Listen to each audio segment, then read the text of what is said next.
નમસ્કાર, આપની સાથે હું છું પાયલ। ગઈકાલે ધંધુકા ભડકે પડ્યું જે દ્રશ્ય સામે આવ્યા એ ડરામણા હતા।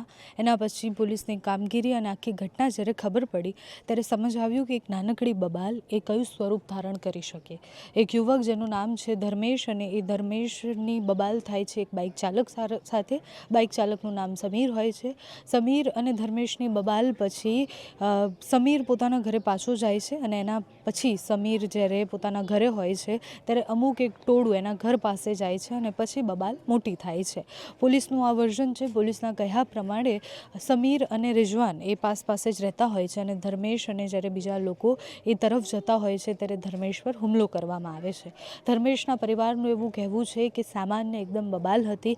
કલાક પહેલાં એ ઘરથી બહાર નીકળ્યો હતો, બાઇક લઈને જતો હતો, નાનો મોટો ધંધો કરે છે અને પશુપાલનનું કામ કરે છે। અત્યારે હું ધર્મેશભાઈના ઘરની બહાર ઊભી છું, એમના પરિવાર સાથે વાતચીત કરી છે। વાતચીત દરમિયાન એટલું સમજ આવ્યું છે કે આ ગામમાં આની પહેલાં પણ અનેક આવી ઘટનાઓ બનેલી છે।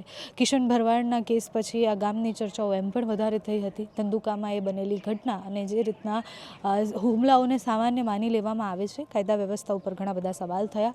પોલીસ સાથે, એસપી સાથે, અમદાવાદ ગ્રામ્ય એસપી સાથે જ્યારે વાતચીત થઈ ત્યારે એમનું એવું કહેવું છે કે એકદમ સામાન્ય બનેલી બબાલ એ હિન્દુ મુસ્લિમ તરફ એટલે ગઈ કારણ કે એ હુમલો કરનાર હતો એ રિઝવાન હતો અને સામેના પક્ષે એક ભરવાડ યુવક હતો।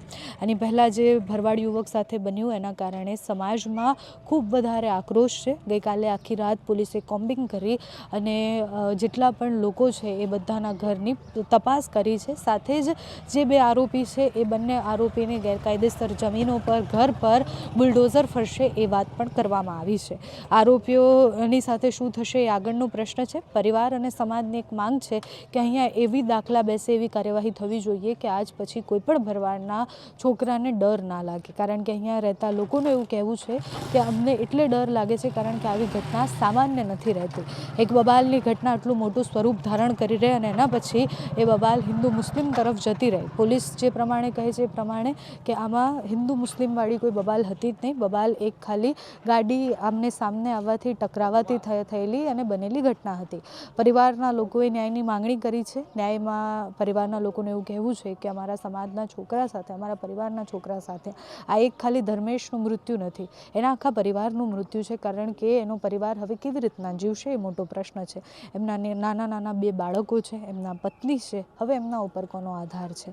આ ગામમાં અત્યારે સ્થિતિ ધીરે ધીરે નોર્મલ થઈ રહી છે। એટલે અમે જ્યારે બજારમાંથી આવ્યા ત્યારે બજાર થોડી ખુલ્લી હતી। ગામની આસપાસ અત્યારે જોઈએ તો તમામ બાજુ શાંતિ છે અને એ ડરામની શાંતિ છે કારણ કે ડરનો થોડો માહોલ છે। ઘરમાંથી કોઈ બહાર નથી નીકળી રહ્યું। પોલીસ કોમ્બિંગ કરી રહી છે, પોલીસ છાવણીમાં આખું ગામ ફેરવાયેલું છે।